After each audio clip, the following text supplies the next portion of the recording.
Olá, eu sou o professor Tobias Marcelo. Estou aqui para mais um vídeo do canal Cientista Tobias. Pois bem, continuando com o tema atual que está mexendo com o mundo todo, esse novo coronavírus, a sua doença infectocontagiosa, não é assim que em 11 de fevereiro de 2020, ela recebeu esse nome, Covid-19, que é um acrônimo do termo em inglês que é Coronavírus Disease 2019. Em 3 vídeos anteriores, eu falei da importância da quarentena, dos cuidados, da prevenção, as probabilidades, as estatísticas, a letalidade do vídeo e mostrei através de um método científico quanto essa doença é perigosa, meu filho. Pois bem, terça-feira, dia 28 de abril, o Brasil atingiu 73.166 casos confirmados de doença Covid-19 e ultrapassou as 5.000 mortes, com uma taxa de letalidade de 6,9%.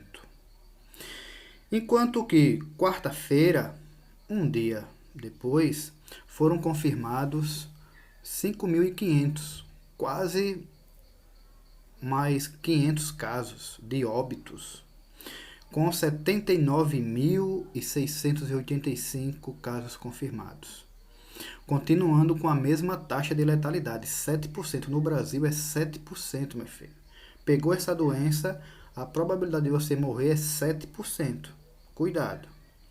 Pois bem, terça-feira à noite, aconteceu um fato, não é assim? Que foi noticiado, ultrapassou os 5.000 casos, mais do que a China. E a coisa mais interessante é a fala da autoridade máxima do país, que disse, e daí? O que é que eu faço o quê? Esse será o nosso tema do nosso vídeo, a Covid-19 e os tipos de conhecimento, o Messias e a empatia. Enquanto isso, roda a vinheta.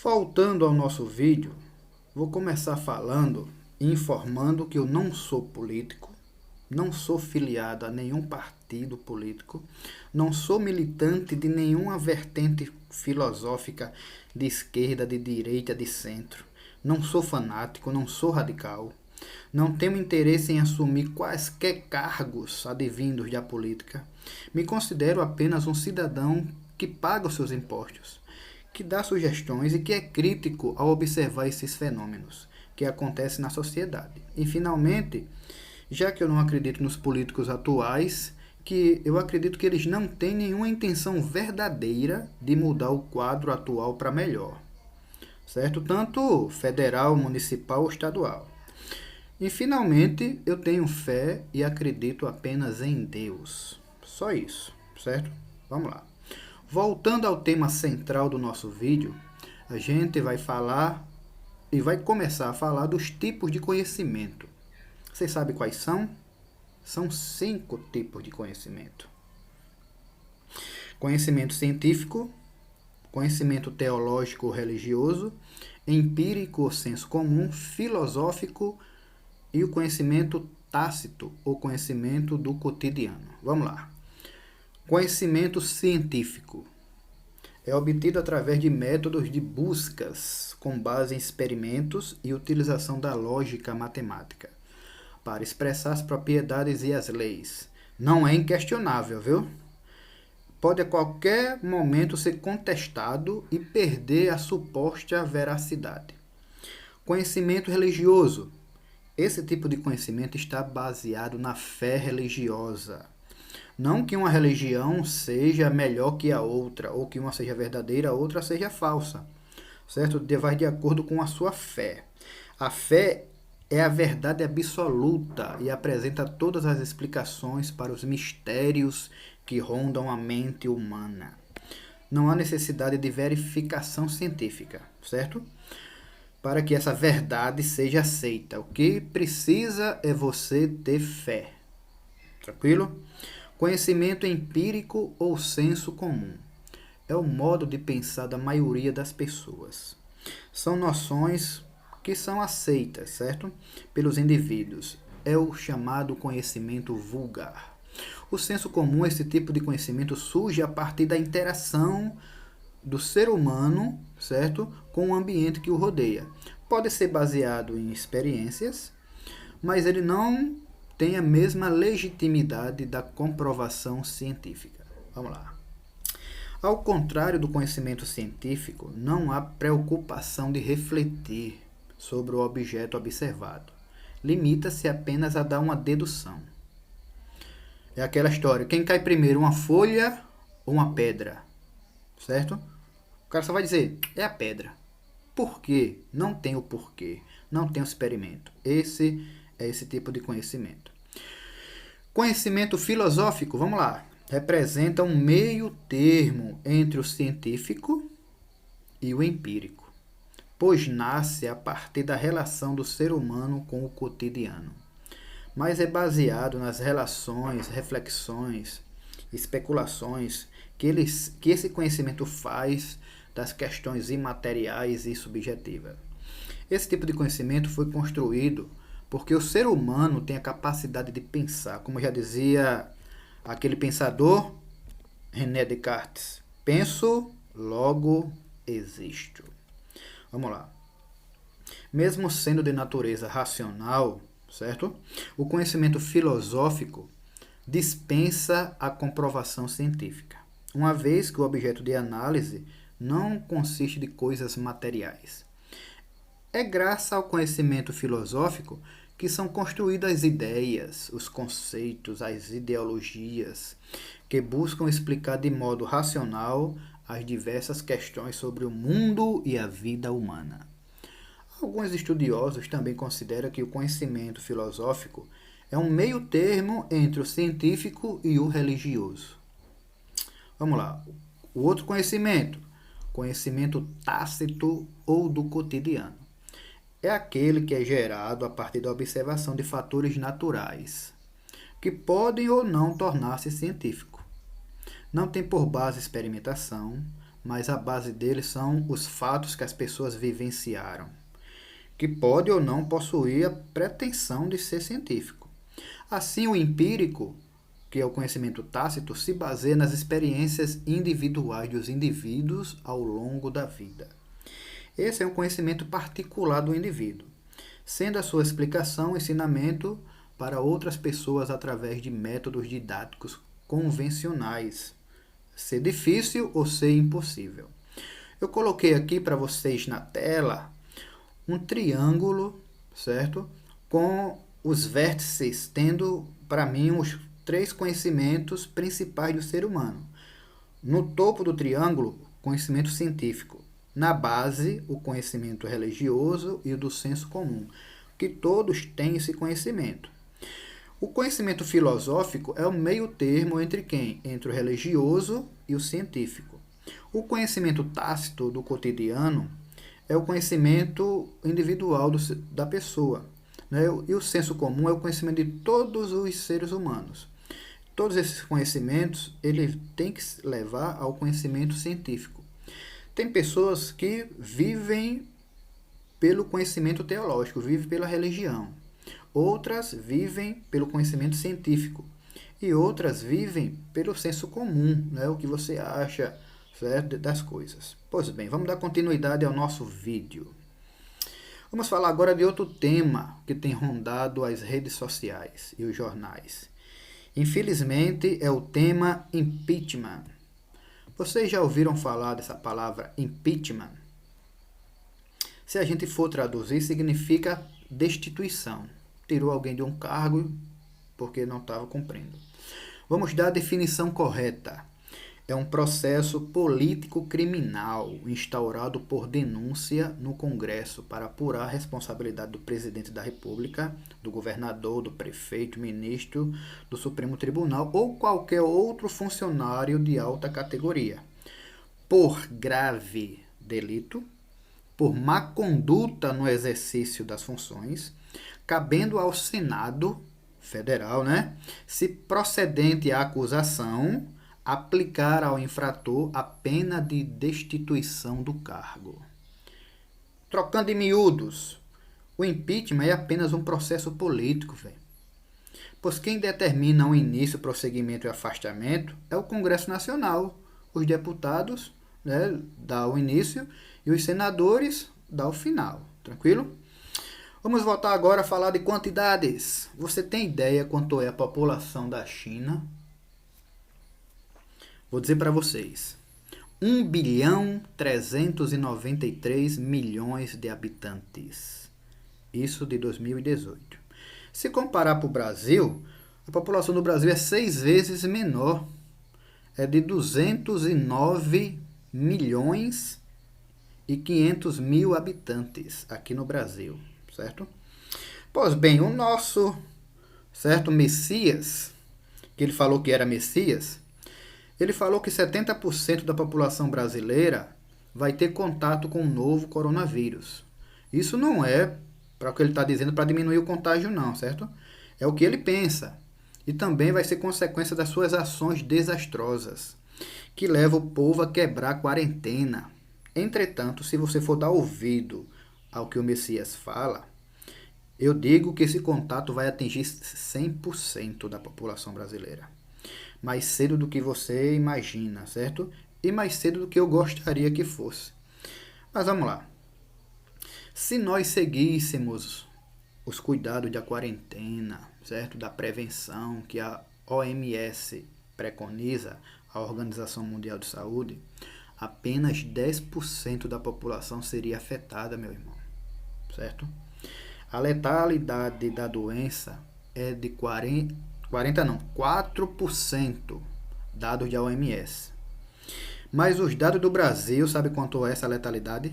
7%. Veja aí. De 10 pessoas contaminadas, 7 morrem. É mole? Liga aí. De 100 contaminadas, 7 morrem. Ou seja, a letalidade no Brasil é quase o dobro do mundo. Tranquilo? Nos vídeos anteriores eu ensinei como é que calcula a porcentagem. Então vamos lá. Se você for seguir os conselhos da OMS, ficar em quarentena, lavar as mãos, né? Álcool em gel ao sair, ou álcool mesmo líquido, mas que seja álcool 70, né? Vai ser só 10% contaminado. Mas vamos lá, vamos ver no Brasil. 10% da população brasileira, 209 milhões, dá 20 milhões de pessoas contaminadas. Já está chegando em 70 mil, né? 70 mil contaminados. Sabe quantas mortes? Na melhor das hipóteses, 838 mil mortes. Mas se você quiser seguir o conselho do Messias, certo? Na melhor das hipóteses, que ele disse que 70% da população vai ser contaminada, vai ter 5.866.000 mortes. E na pior das hipóteses, se todo mundo for contaminado, 8 milhões de mortes. 8.380.000 mortes. Se a taxa for de 4%. Se for de 7%, dobre isso. 15 milhões de mortes. É mole? Diga aí. 15 milhões de mortes, meu filho. Estado da Bahia. O estado da Bahia completo. A metade do estado de São Paulo. Pelo amor de Deus, filho. Vamos lá. E aí, o que é que você está fazendo? Quer virar essa estatística? Pois bem, refaça os cálculos. Eu fiz os cálculos com 4%. Faça com 7%. E coloque aqui nos comentários, certo? Vamos falar agora de outra fala do nosso Messias, ao responder à indagação de uma repórter sobre o recorde do número de mortes, isso na terça-feira, viu? Que ultrapassou o número de mortes da China, que tem uma população 6 vezes maior que a brasileira. A resposta foi de forma inacreditável. Eu não acreditei quando vi aquela reportagem, certo? Vinda de um presidente, a autoridade máxima do país, e ainda iniciou a resposta com o "e daí?". de forma mais irônica impossível, né não? Pelo amor de Deus, e daí, meu filho? Eu vou escrever aqui todas as palavras das respostas. E daí? Quer que eu faça o quê? Eu sou Messias, mas não faço milagre. Pois eu vou dizer, Senhor Messias, o que é que eu quero? Eu quero que o Senhor faça apenas 5 coisas, bem simples. Primeira, governe para todos os brasileiros, não apenas para o setor da elite empresarial e para a classe dominante atual.